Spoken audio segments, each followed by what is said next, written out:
The rumor mill in Hollywood was already running wild. For weeks, whispers of trouble between Jamie Dornan and his wife, Amelia Warner, had flooded tabloids and social media feeds. They're living separate lives, one outlet claimed.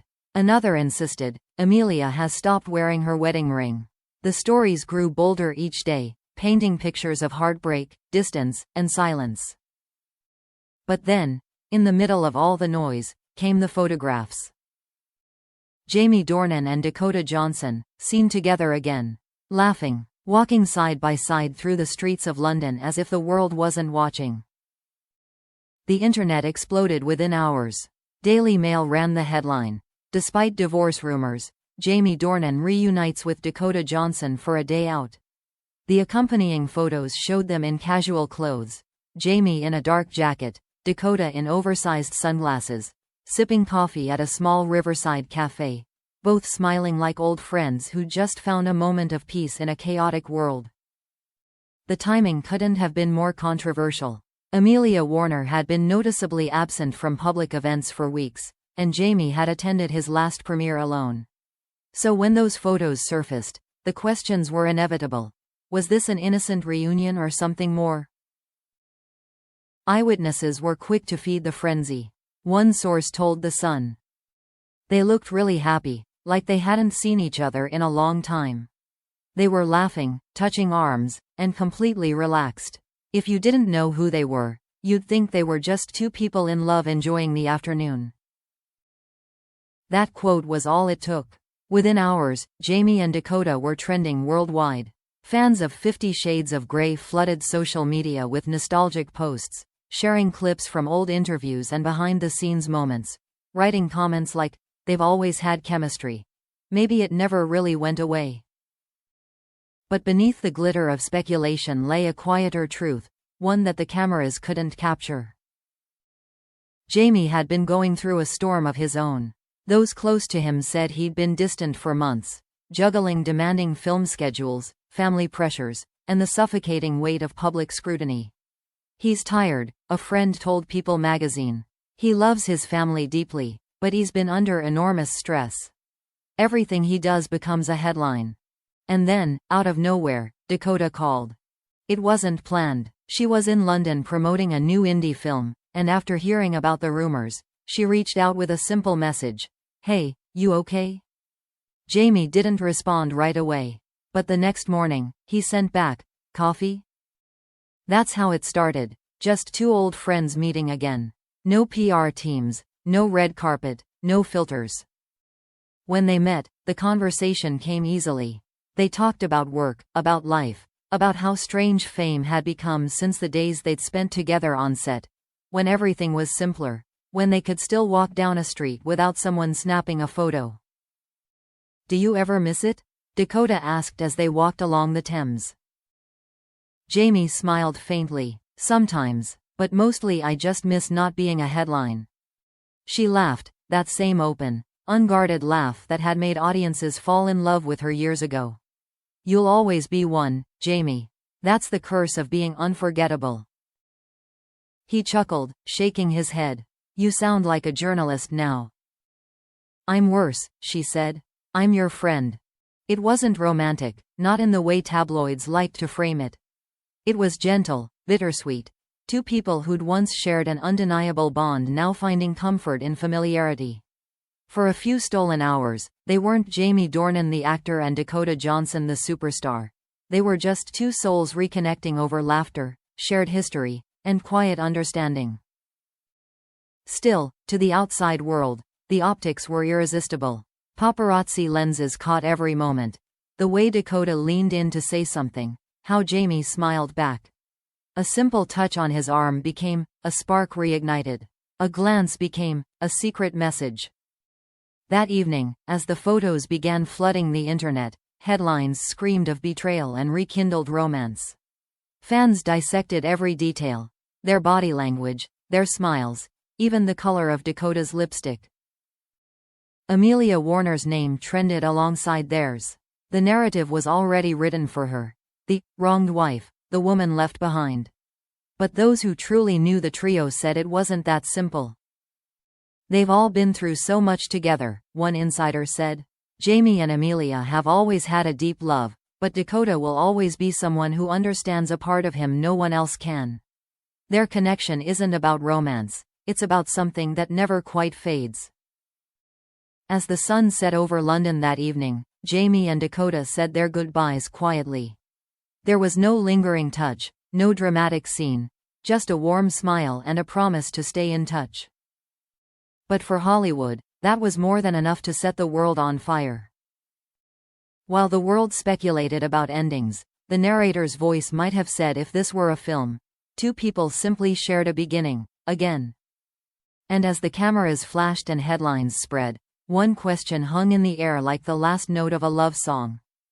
Was it just friendship, or something the heart had never truly let go of? By the next morning, the photos were everywhere. Jamie Dornan and Dakota Johnson, strolling side by side through London, laughing like old friends, had become the hottest story in Hollywood. Rekindled romance? Screamed E! News. Dakota comforts Jamie amid divorce turmoil, wrote Daily Mail. The frenzy was unstoppable.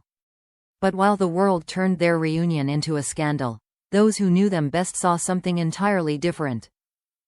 Jamie had spent the past few months trying to hold his private life together while the tabloids tore it apart. His marriage to Amelia Warner, once thought to be one of the most stable in the industry, had been shadowed by endless speculation. Between film shoots and travel, they'd grown distant, not in love, but in time.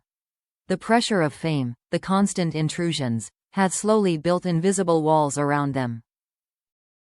So when Dakota's message came, that small, simple, "Hey, you okay?" it felt like a lifeline. The truth was, Jamie hadn't smiled like that in weeks. And Dakota? She knew the kind of loneliness that comes with being misunderstood by the public. She'd been through it, too. She knew what it meant to have your life turned into someone else's headline. A friend close to Dakota later revealed, it wasn't about love or attraction. It was about care. They share a bond that's rooted in everything they went through together. The pressure, the chemistry, the world watching them become icons. That's something only they can truly understand.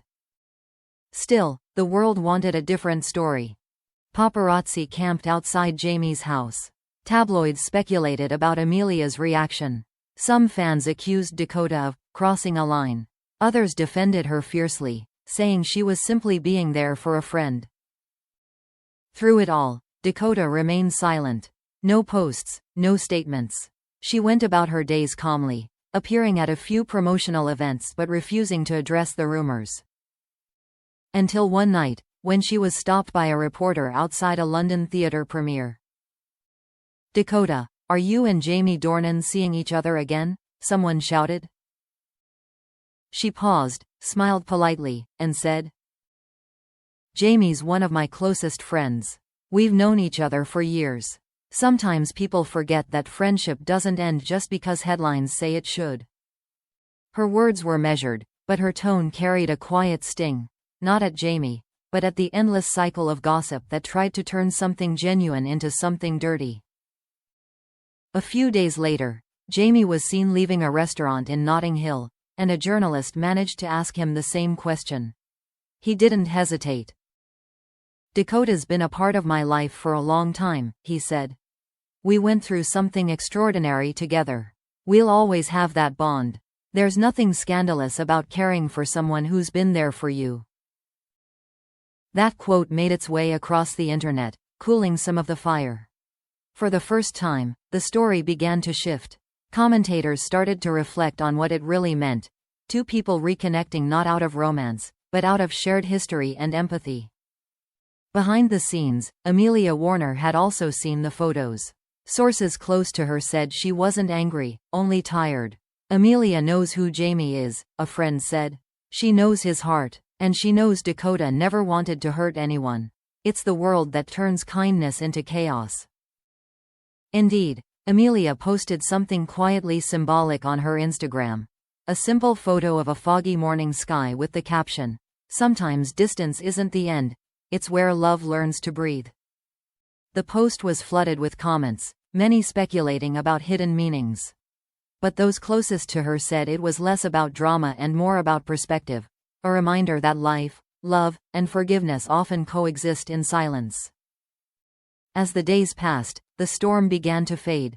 The media moved on to fresher scandals. But the images of that quiet London afternoon, two familiar figures laughing beneath grey skies, lingered in the minds of fans everywhere.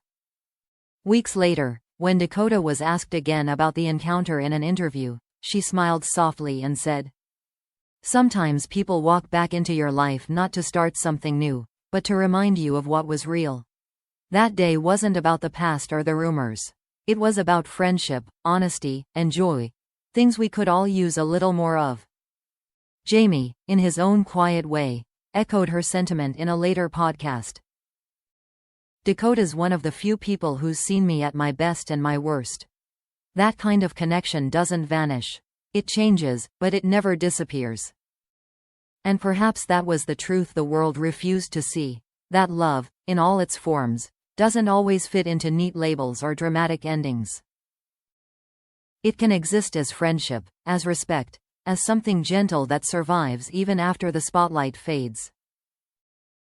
As one Hollywood columnist wrote, Jamie Dornan and Dakota Johnson didn't reignite a romance. They reminded us that not every story needs a scandal to be real. And somewhere in London, on another quiet afternoon, Jamie might smile when he thinks of that day, not because it was forbidden, but because it was honest. A day when, for just a few hours, two old friends remembered how to laugh again.